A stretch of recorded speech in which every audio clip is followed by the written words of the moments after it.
ela sem olhar para o chão. Olá, boa tarde. Hoje está um colorido só esse cenário, porque eu tenho o prazer de receber aqui duas lindas jovens da dança do ventre e a Denise Colomba Mascarenhas, ou Denise, como ela prefere, que acaba de me contar uma coisa que eu desconhecia. Além de proprietária da escola de dança do ventre Razine, e cujo tema hoje nós vamos falar sobre o bem-estar através dessa escola que é da dança do ventre, ela também faz leitura de tarô.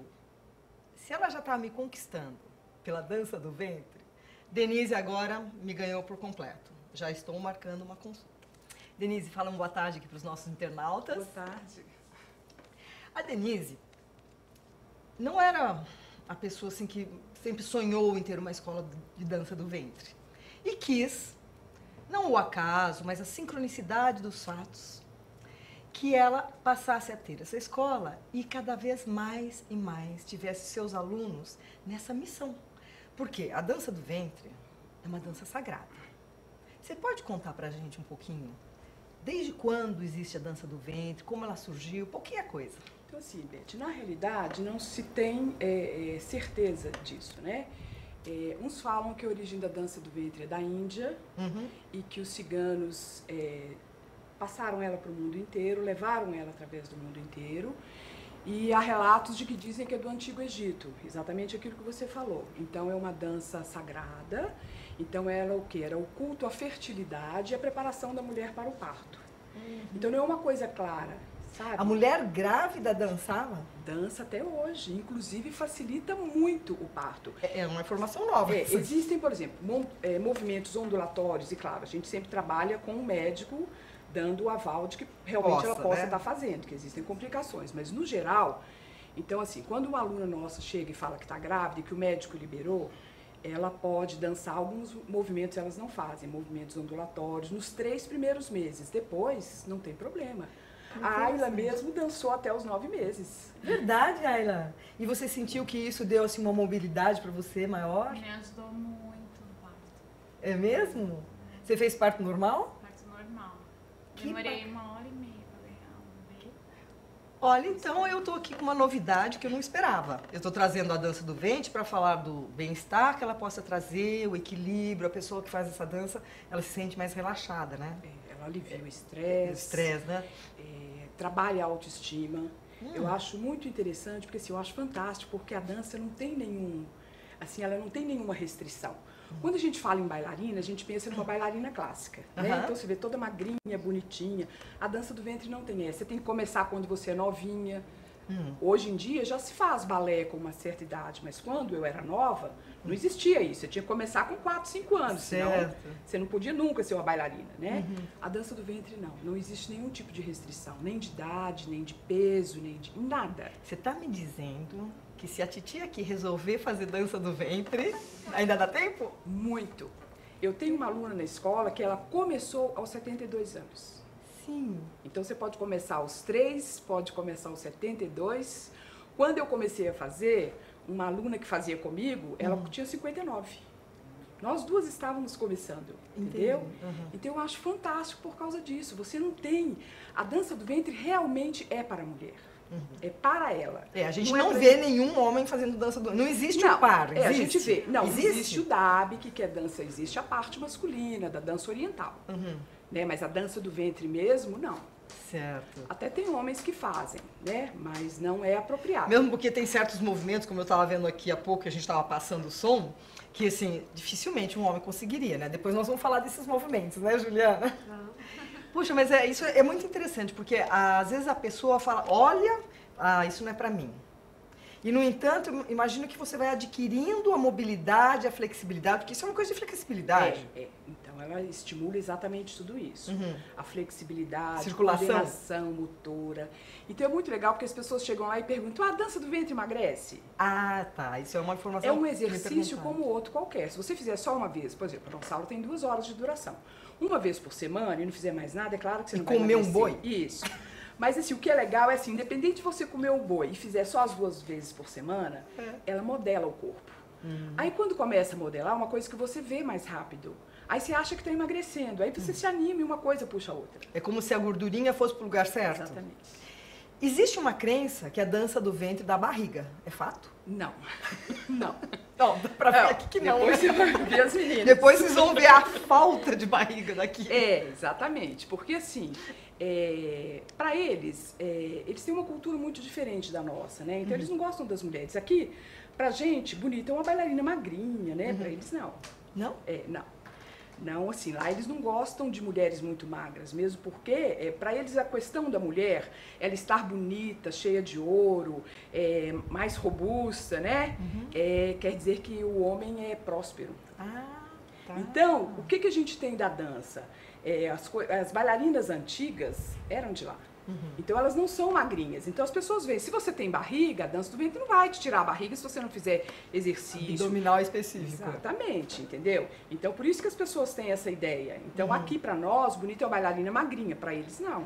Então, se eu tô entendendo, aqui as pessoas que forem gordinhas podem até permanecer. Se forem magras, também vão permanecer. Mas lá os homens é que gostam da mulher mais gordinha, então isso é um adicional, né? Então elas, assim, eles, claro, eles acham bonitas todas, ainda mais porque a dança do ventre é muito sensual, é uma dança, né? É uma dança que faz bem pra todo mundo.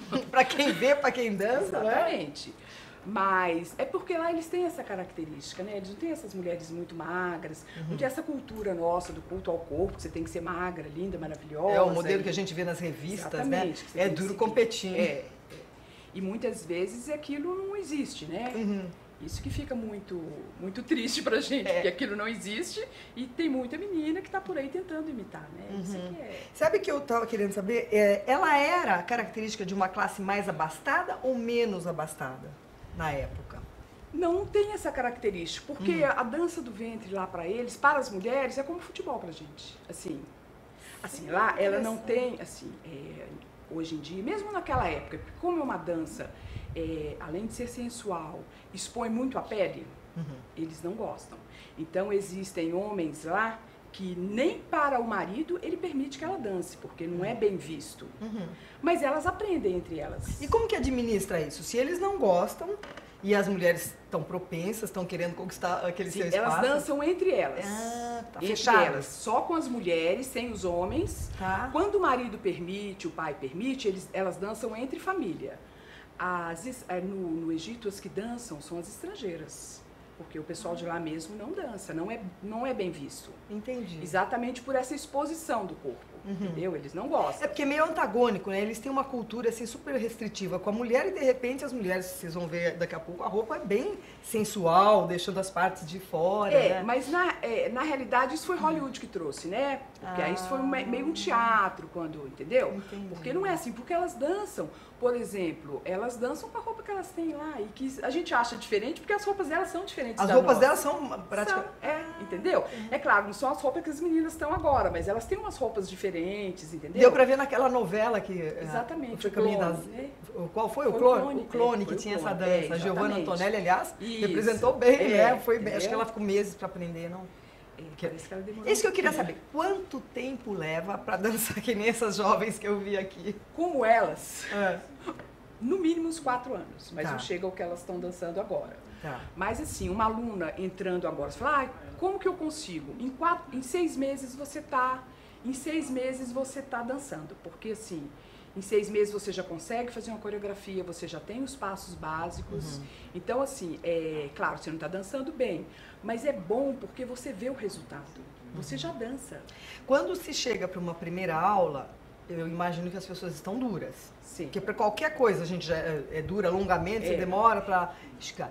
E isso não desanima um pouco a pessoa que foi lá aprender? De repente ela não é capaz de fazer naquela semana, na semana seguinte, ou persiste?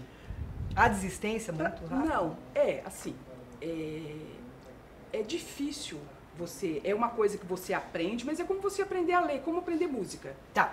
tá? Então assim, a pessoa não tem tempo de ver que ela não tá fazendo direito, porque ela tem que prestar atenção na professora. Então você não fica se criticando. Então assim, por exemplo, a primeira vez que eu fui fazer, eu falei, fica todo mundo me olhando. Não vai ficar olhando pra você. Você tem que olhar pra professora pra ver se você acerta, não dá pra você ficar olhando pra outra. Entendi. Entendeu? Então ela não sabe o que tá saindo, ela não tem essa noção Depois é que ela vai pegando uma noção de espaço, de movimento, do que ela está fazendo, a plástica da coisa, ela começa a observar, aí sim. Mas até aí ela continua porque realmente não... E na sua escola, a Razine, o aluno tem quantos alunos por sala? Nós colocamos alunos de acordo com a quantidade, pelo tamanho da sala. Então, assim, a gente coloca de uma forma que a professora consiga corrigir todas as alunas, que ela consiga... Ter olhos para cada exatamente, um, né? Entendeu? Porque você tem que dar atenção, você tem que, entendeu? Então, assim, no máximo 10, 15 alunas. A gente procura colocar dentro da sala uma sala maior. Mas eu tenho 3, 4 tamanhos de salas diferentes, então... Aí... Deve ser uma coisa linda. E elas, quando elas vão ter a aula, elas estão vestidas como? Com roupa de ginástica ou com uma roupa a princípio mais... começa com roupa de ginástica, né? Tá. Mas aí depois, o que eu acho muito legal da dança, assim, é o que a gente fala, as meninas vão virando umas peruas, no bom sentido. Né? Perua é comigo mesmo. Mas tem gente que acha que não. Então, assim, é muito legal, porque no começo começa bem, sabe? Eu tive alunas lá bem tímidas, que elas não queriam camiseta, não queriam nem top. Sei. Com menos de um mês, elas já estão pondo a barriga de fora. Arrancando tudo. Aí começa a pôr um lencinho, aí começa, sabe? Aí começa a pôr um adereço, aí já põe um brinco maior, já vem com maquiagem diferenciada. Porque qual que é, assim, a nossa ideia? É que lá no nosso espaço, você pode ser o que você quiser. Mas a roupa é fornecida por vocês ali? Não, a aluna compra. Nós temos uma lojinha onde tem, mas ela tem a liberdade de procurar onde ela quiser, onde for mais conveniente, entendeu? O primeiro ponto que eu senti, assim, ao ver essas meninas tão lindamente vestidas, porque a gente já foi lá no camarim, tirou foto, como sempre, né? É que ao vestir-se assim, já dá um up. Exatamente. A gente já se sente bonitinha, já se sente bela. Aí o fato de ter aqueles movimentos, que é sensual. Imagina assim que até para a pessoa se soltar, se é tímida, uma pessoa que não se manifesta, não se pronuncia, a dança pode ajudar, né? Não, a dança ajuda muito. Até com o namorado. Sim. Então, assim, a dança ajuda muito, é maravilhosa nesse sentido, assim, de nós vermos, assim, eu vejo alunas lá muito tímidas. Nós temos muito indicação de psicólogos, de psiquiatras, então ela melhora demais a autoestima. Então, assim, o que eu acho muito interessante é que você vê meninas que chegam lá, elas nem falam direito. Sim. Quando eu digo não falam, assim, porque elas são tímidas. O mínimo possível, mas ela se propõe a dançar. E eu fico impressionada porque, assim, ela não fala, ela é muito tímida, mas no palco ela se transforma. Exatamente. Vocês costumam fazer apresentação no final do ano? Nós fazemos apresentação no final do ano e fazemos também uma, a cada... 2 vezes por ano nós fazemos formaturas. Então elas têm a oportunidade de ir num teatro, tá mostrando. Aí é mais a família que vai, né? Mas assim, quando é que você pode usar uma maquiagem dessa, uma roupa dessa? São pessoas que gostam da cultura. Você não vai poder fazer isso, a não ser nem no carnaval. E para essa festa de formatura são quantos anos? 6 meses, você está na festa de formatura se você quiser. É mesmo? Porque elas têm, assim, os passos básicos nos primeiros 6 meses e tem o ensaio de uma coreografia, que elas se apresentam, uma coreografia simples, bonita, mas que elas... E é uma coisa boa que pode fazer em casa, né? Leva o som para casa e pode praticar na frente do espelho e achar que... espelho é fundamental. É fundamental?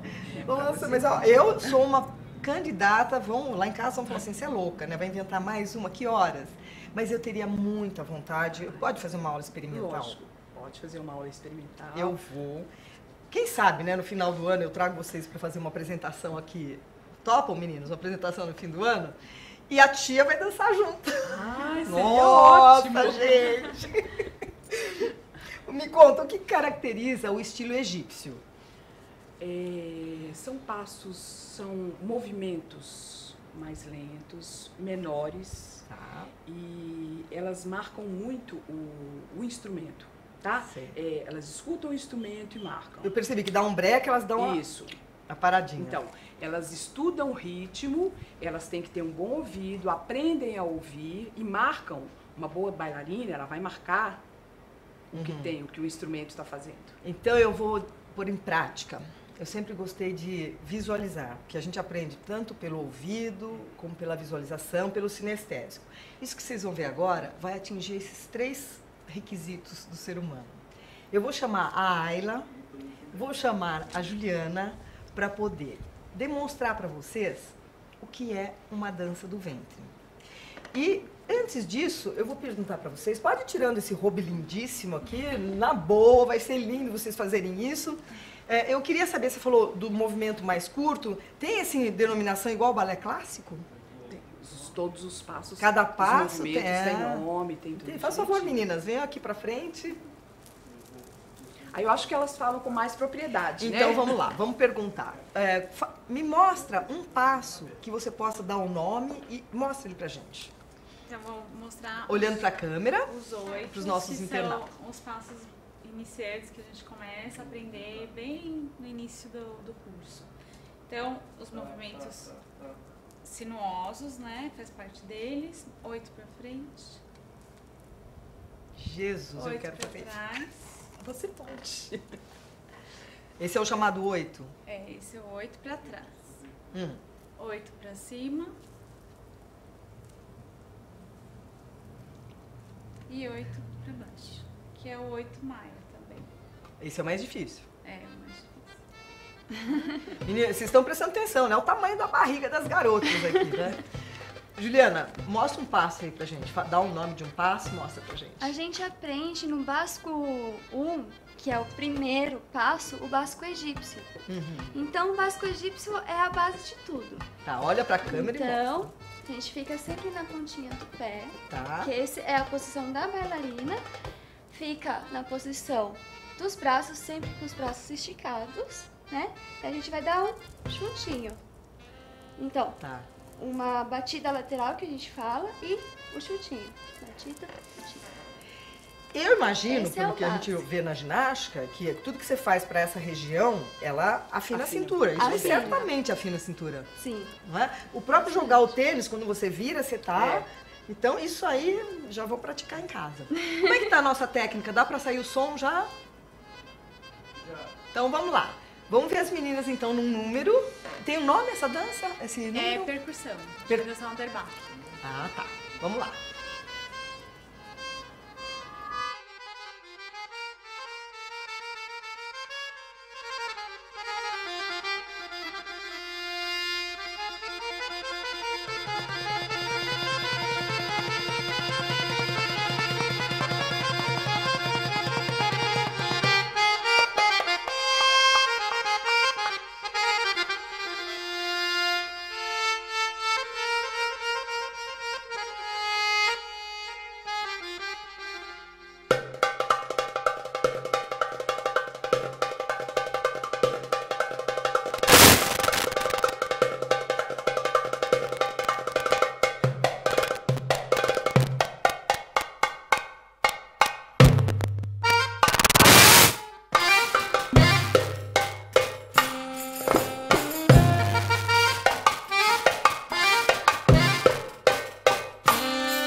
E vocês, quando estão em casa, vira pra câmera pra você responder, vocês dançam e criam novos passos ou tem que seguir aquele passo, outro passo, como é a regra do balé clássico, né? Que tem todos os Não, a movimentos. gente sempre cria novas sequências, novos passos, de acordo com cada música, porque cada instrumento pede um movimento diferente, né? Como a gente fez aquela hora, um improviso com piano, Nossa, né? foi demais, né? Então, assim, na dança do vento a gente pode fazer essas brincadeiras com os instrumentos, qualquer sax, piano, violino, todos esses. Aliás, como eu tô percebendo assim, que a técnica ainda não conseguiu entrar com o nosso som, vamos fazer... Vai entrar agora ou não? A gente, nos intervalos, sempre é uma riqueza, né? Como eu comento todo o programa Sintonia, eu babo nos intervalos. Elas me contaram que é possível dançar ao som de uma música popular. E a música que eu iria oferecer hoje para elas, só tocando piano, eu vou agora tocar e elas vão mostrar o que é a dança do ventre em cima de uma música que não é a música característica, típica da dança do ventre.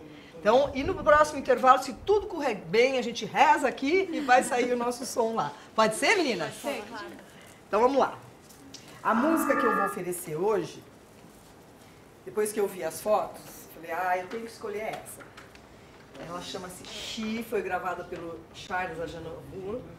Foi tema de um filme que vocês devem ter visto, Um Lugar Chamado Notting Hill, com a Julia Roberts. Né? É linda, né? Então, uma homenagem a vocês três. Tá? Obrigada.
A gente volta daqui a pouco e tem mais. E vamos esperar que no próximo movimento a gente possa ter uma música típica. Porque essa foi uma adaptação que eu vou começar a vender o meu show com uma dança dessa. O que lhes parece? Eu topo. Você topa? Eu topo. A pessoa põe uma banda de mulheres e vocês duas dançando. Ótimo. A Aida e a Juliana, por enquanto, super grata pela presença e a gente vai no nosso intervalo. Até já!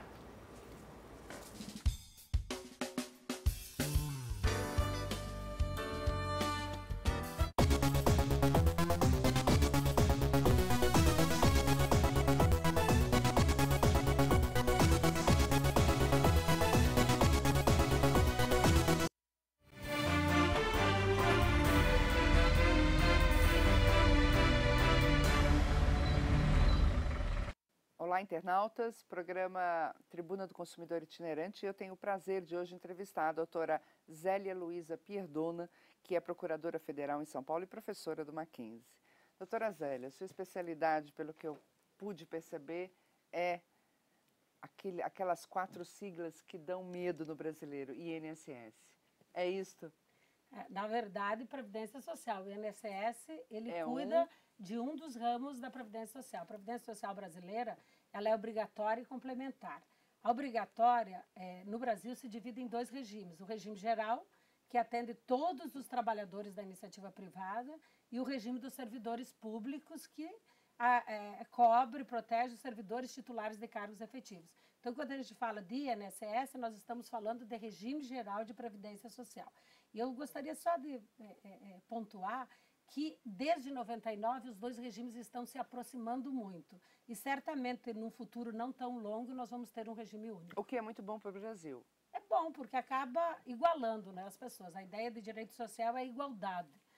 Infelizmente, o Brasil, em matéria de servidor público, e eu falo de cadeira, já tenho mais de 32 anos de serviço público, há um patrimonialismo muito grande no serviço público. Então, inclusive antes dessas reformas, nós poderíamos dizer que não era proteção previdenciária, eram verdadeiros privilégios que o setor público tinha. Recentemente, um grande jornal de São Paulo veio cuidar da questão do auxílio-doença, falando que aumentou demais, que pode ser em função de aumento de número de carteiras. Então, vamos começar a destrinchar.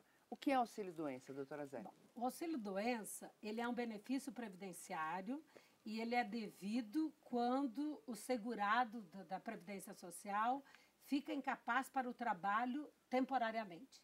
Porque se ele fica incapaz e essa incapacidade é insuscetível de reabilitação, que alguns chamam de incapacidade permanente, mas a lei fala em suscetível de reabilitação, o segurado faz jus à aposentadoria por invalidez. Se essa incapacidade é possível que haja reabilitação, então nós estamos diante do auxílio-doença. É um benefício previdenciário e como se calcula esse benefício previdenciário? Face à média dos 80% maiores salários de contribuição, que na verdade é a remuneração sobre a qual incide a contribuição, e nessa média 92%. Aí você poderia dizer, mas 92% então não é 100%. Não, é porque daí o segurado não recolhe previdência social. Então vamos pegar, por exemplo, o contribuinte individual, que é o autônomo e várias outras que a lei equipara e chama de contribuinte individual. A regra da contribuição é 20%. Então ele deixa de recolher 20%, enquanto que vai ter um benefício de 92%. E o empregado, por exemplo, que é 8, 9 ou 11. O 9, na verdade, quando você fala 92%, é o 8. O 9 já ganha e o 11 também já ganha, né? Mas eu posso mencionar que hoje nós temos um problema seríssimo e eu vou deixar só para complementar essa resposta em relação à sua pergunta. Então, é o benefício previdenciário devido aos segurados da Previdência Social, do regime geral. E tem prazo para terminar?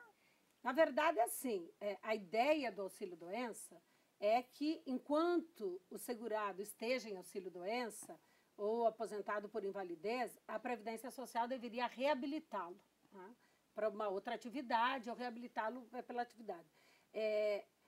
No regime dos servidores públicos, ao menos no âmbito federal, diz que tem 2 anos. E se a pessoa não recuperou a capacidade laboral, então se aposentadoria por invalidez.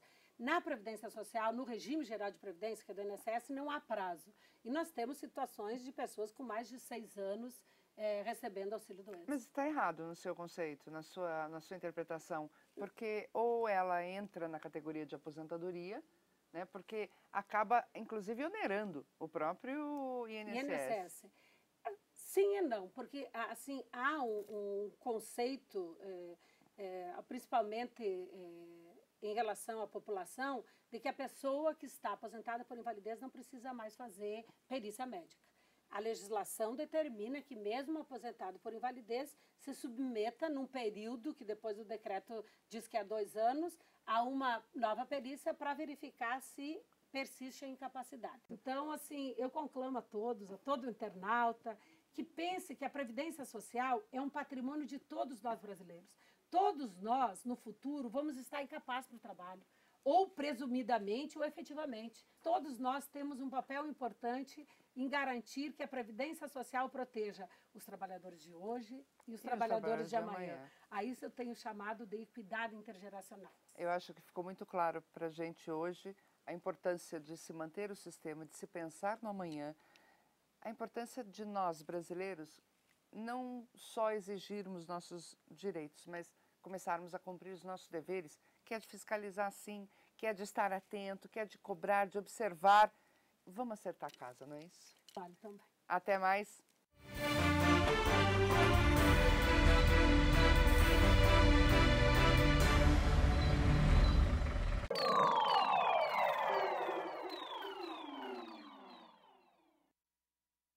Tudo tem a ver com alguma coisa.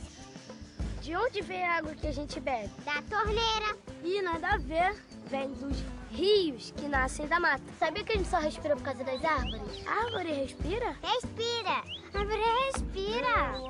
E o que você tem a ver com isso? Meu ar. Minha água. Minha árvore. Meu ambiente. Mata Atlântica. SOS Mata Atlântica. Mais 25 anos.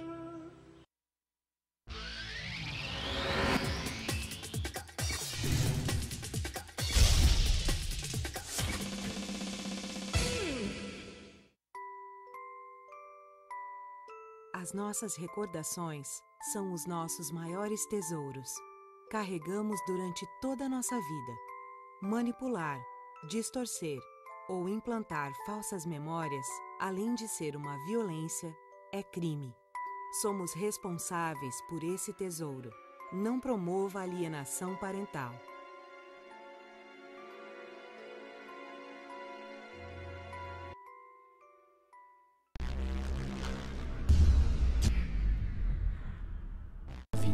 Os desafios estão em todos os lugares, mas eu enfrento, de cabeça erguida. É no campo que eu mostro o meu melhor, com garra, determinação e trabalho. Adversário, marcação cerrada, driblo todos eles. Nada vai conseguir me parar. E sabe por quê? Porque eu acredito no meu talento. E sempre que entro em campo, jogo pra ganhar. A partida vai começar. Vamos pra cima.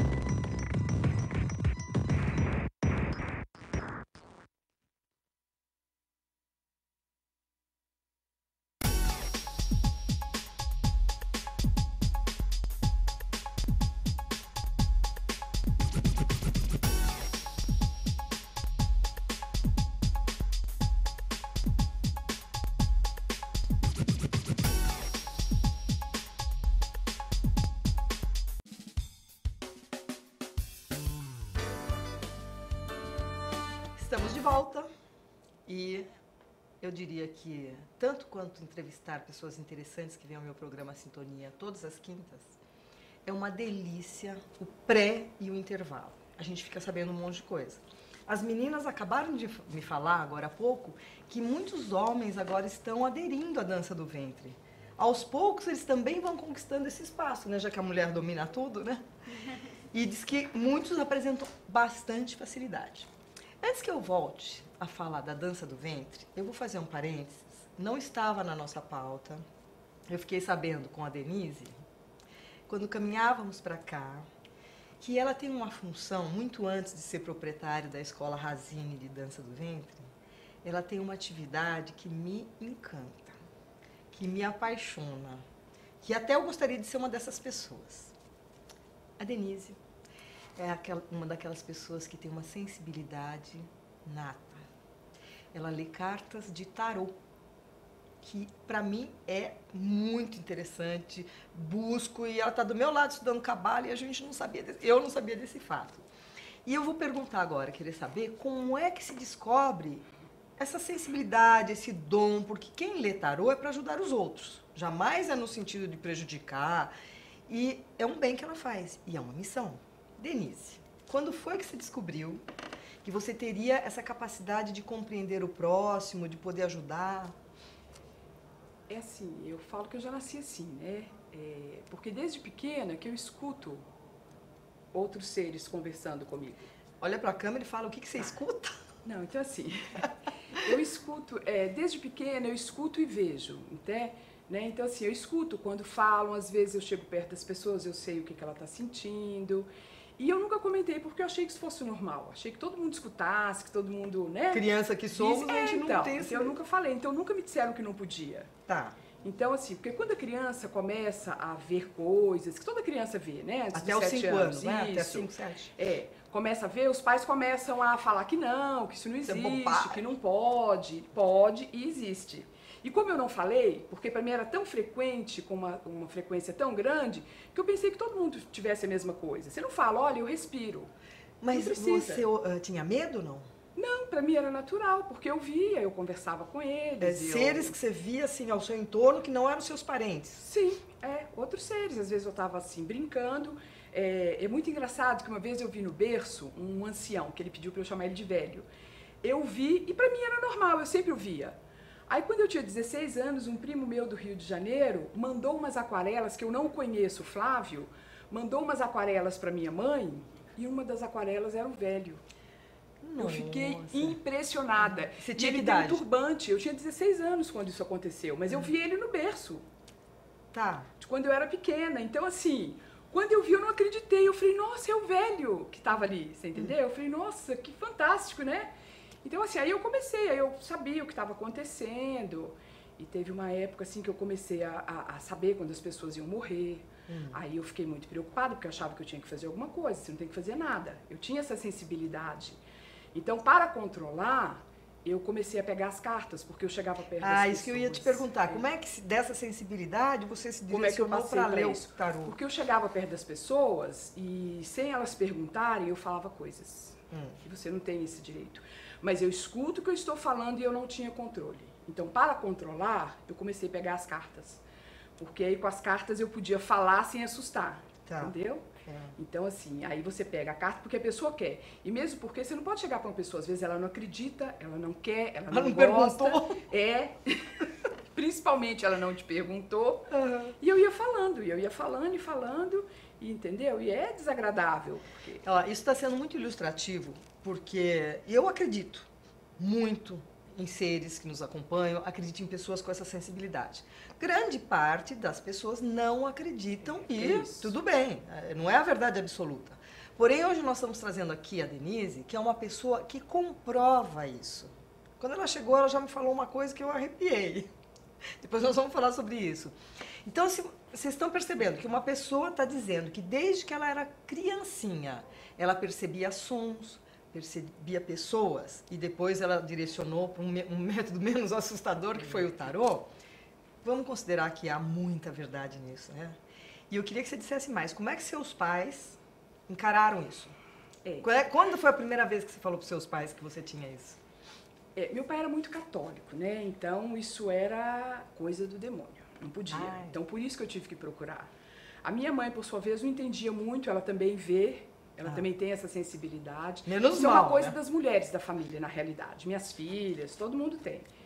Então, assim, era escondido. Meu pai morreu e nunca soube que eu tirei tarô, que eu tirava tarô. Mesmo? Porque isso é uma coisa pra ele, assim. Então, ele ensinava várias técnicas, porque ele achava que era o demônio. Que era pra exorcizar. Pra poder tirar, pra afastar. Então, eu ficava calada. Então, eu passei por tudo isso, mas assim, quieta, calada. Não podia falar, porque eu sabia que não era uma coisa que ele aceitava. Que ele não acreditava. Ele acreditava, mas ele acreditava que fosse o mal, entendeu? Que fosse uma coisa nociva. Então, já da sua mãe você teve apoio? Da minha mãe eu tive apoio, mas eu não falava muito, porque pra mim era normal. E você teve que procurar algo para se desenvolver mais ou já veio pronto? Eu não desenvolvi nada. Assim, tava aí? Tava. Eu fui aprendendo outras coisas, fui aprendendo técnicas pra, né? Agora, hoje em dia, assim, mesmo na época, pela sensação, pelo sentimento, você sabe se são seres desencarnados ou não, se é uma energia positiva, isso que eu ia perguntar, negativa. Você diferencia a entidade que é negativa sim, da não com facilidade. Que é boa? Uma negativa, de uma positiva, e daquelas neutras também, e quando são seres que representatividade tem para você como ser normal, né? Carne e osso, bonitona aqui, né? Como é que isso para você é na sua, não vou dizer na felicidade, que felicidade são momentos, mas em algum momento isso te aborrece, te deixa tensa porque você cruza com uma pessoa e percebe algo que ela pode não gostar? Como é que você lida com isso? Eu lido bem, porque é uma coisa que eu gosto, eu tenho prazer, e para mim é normal, não é? A única coisa que às vezes me incomoda é que eu chamo que eu tenho crise de sensibilidade. Aí, às vezes, assim, por exemplo, às vezes eu não consigo que uma pessoa encoste no meu campo áurico. Você vai falar assim, mas isso é besteira. Não. Me incomoda profundamente, porque eu começo a sentir tudo que você está sentindo. Sei. Então, por exemplo, você pegar um ônibus quando eu estou nas crises de sensibilidades, é horrível, porque você está no ônibus, às vezes eu começo o olho cheio de lágrima. Tem alguém sentindo aquela angústia, aquela tristeza, e você não sabe de onde vem aquilo. E você fica, né? Assim incomoda, nesse sentido, mas aí você vai aprendendo, né? Com o tempo, já deu tempo de eu aprender alguma coisa. Filtrar. Né? Aí você vai aprendendo, você começa a se distanciar, não permite que fique assim. Mas quando eu tô nessa época que eu chamo de crise de sensibilidade, aí é mais difícil. Mas não chega a me incomodar, não chega... Eu acho maravilhoso, eu gosto. Você dorme bem ou você tem sonho sempre? Não sonho, não lembro de sonho. Quando eu lembro, eu não sei se foi sonho ou se foi verdade, não lembro. E você tira cartas de tarô pra você? Não. Não? Você não tem uma curiosidade? Não. Bom, vamos ver o que vai acontecer com isso. Não, eu não tiro no sentido que... Tem muito tarólogo que fala assim, eu não consigo tirar pra mim, né? Eu parto do princípio que se eu não tirar pra mim, eu não tiro pra ninguém. Então, se eu não conseguir fazer pra mim, eu não vou fazer bem pros outros. Eu não tiro porque eu não acredito no tarô como divinatório. Eu acredito como alguma coisa que te dá uma direção e que se essa direção não for aquela que você espera ou que você quer, você pode melhorar. Você pode não, você tem que melhorar, né? Então, é pra isso. Então, eu não tiro porque quando eu vejo, pra mim fica definitivo. Tá. Então, às vezes, eu vou tirar, minhas filhas, às vezes, iam fazer vestibular. Ai, mãe, tira pra mim se vai passar. Eles falavam, não mexe. Por que não mexe? Porque se naquele dia ela tiver com uma energia mais assim, você define. Já me falaram uma vez, o tarô são como portas que você abre. Cuidado com as portas que você está abrindo. Uma palavrinha pode detonar um processo. Às vezes você não está muito bem, você está desanimado. Por exemplo, geralmente quando alguém te pede para tirar tarô, é porque ela quer alguma informação, ela está com um problema amoroso. É uma dificuldade que ela está tendo, na maioria das vezes. Então, ela está insegura, vamos dizer, em relação ao vestibular ou alguma coisa que ela vai fazer. Aquela insegurança você define naquele dia. Então, dá que não vai passar. E você não passa. Porque eu tirei, de uma certa forma, você está determinando aquilo fica no inconsciente da pessoa. Então, eles sempre pedem. Quando eles me permitem tirar, eu tiro. Agora, quando não mexo. Não é para mexer, eu não mexo. E quando você lê o tarô, que são aquelas figuras, você estudou e decorou tudo ou vem uma mensagem para você? Assim, eu tiro acompanhada. Geralmente eles estão me falando. Gente, tá o máximo. Assim, depois eu estudei, é claro, depois eu estudei. Porque eu comecei assim, como é que você começa? Se quem quiser tirar um tarô, eu comecei, eu pegava as cartas, colocava debaixo do travesseiro. Primeiro você olha para a carta e vê o que ela te diz. Antes de pegar qualquer livro. Aí você vai ver o que a carta te diz. Aí depois você dorme com as cartas. Cada dia você dorme com uma diferente. E aquilo vão vindo sonhos, né? Aquilo vai... Entendeu? Vai trabalhando, mas eu já tinha isso. Você tem uma candidata a ir lá fazer uma consulta com você e quem sabe eu vou dançar.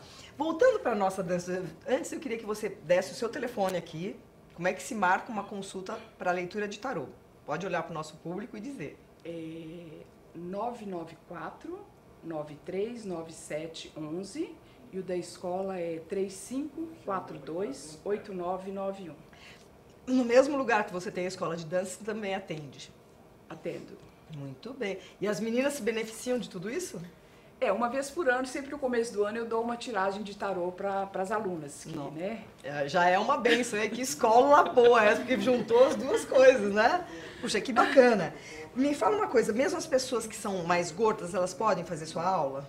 Então, o que eu acho assim maravilhoso na dança do ventre é exatamente isso. A dança do ventre não tem isso. Se você é gordo, se você é magro, se você é feio, bonito, se você é novinho ou se você tem mais idade. Para qualquer idade a dança do ventre serve. A dança do ventre foi feita para a mulher. Então, assim, não tem idade, não tem época, não tem nada. Ela é para a mulher, para você estar bem. Você juntou duas coisas sagradas, né? Porque a dança do ventre é sagrado. E o tarô não é um dos, que ele fala, os 5 dos mistérios? São alguns mistérios, né? Olha, nós estamos em frente de uma Denise aqui muito especial. E nós vamos agora voltar a Ayla e a Juliana, que de novo vão tirar esse hobby maravilhoso. Eu vou emprestar esses colares de vocês na minha próxima apresentação, que só adoro. E a gente vai agora apresentar antes de terminar o nosso programa, que para mim foi muito mais prazeroso do que eu imaginava. Falar de dança do ventre já me interessava. Quando eu soube que a Denise, lê tarô, então ficou um prato cheio. As meninas vêm, a gente vai tirar o som nosso aqui, porque elas vão agora, adequadamente, dançar com uma música... É egípcia essa música? Não, essa música é percussão. Percussão. É um instrumento chamado tábua.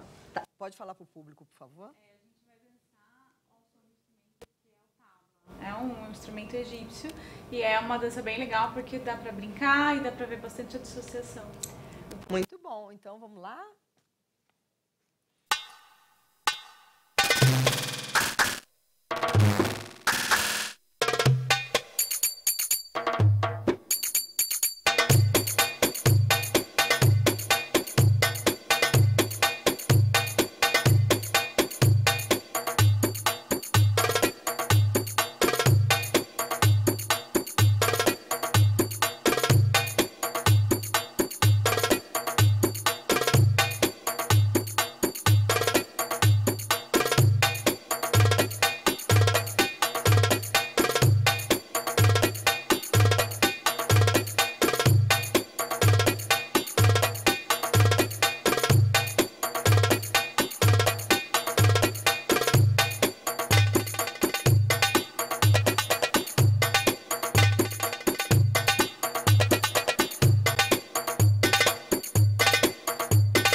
Encantada. Vem cá um pouquinho só. O que é isso aqui? Olha só, vem cá. Olha, virem pra lá, pra câmera. Olha a cinturinha dessas meninas. Essa aqui já é mãe. Já tem de 2 filhos. Nossa, tô encantada. Muito obrigada por vocês estarem aqui. Ayla, Juliana, Denise, diz tchauzinho para os nossos internautas. Tchau e muito obrigada pela oportunidade, Beth. Denise, tem uma mensagem para você deixar para o nosso público? Algo do fundo do coração? Eu acho que o melhor é que as pessoas realmente sejam felizes. São poucas coisas, muitas coisas nós temos que fazer. E quando você puder fazer alguma coisa que te faça feliz, faça, porque é isso que vai fazer a diferença na sua vida. Vou pensar em dançar, porque isso vai me fazer muito feliz. Isso eu tenho certeza.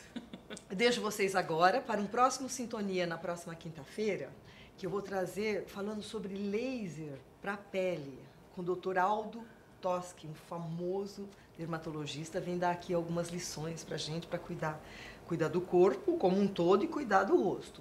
Agradeço a sua atenção, espero que vocês tenham aproveitado saber um pouco do tarô, um pouco da dança do ventre, que é tudo sagrado. E tudo que se faz com amor se torna mais sagrado ainda. uma boa tarde e até mais. Espero.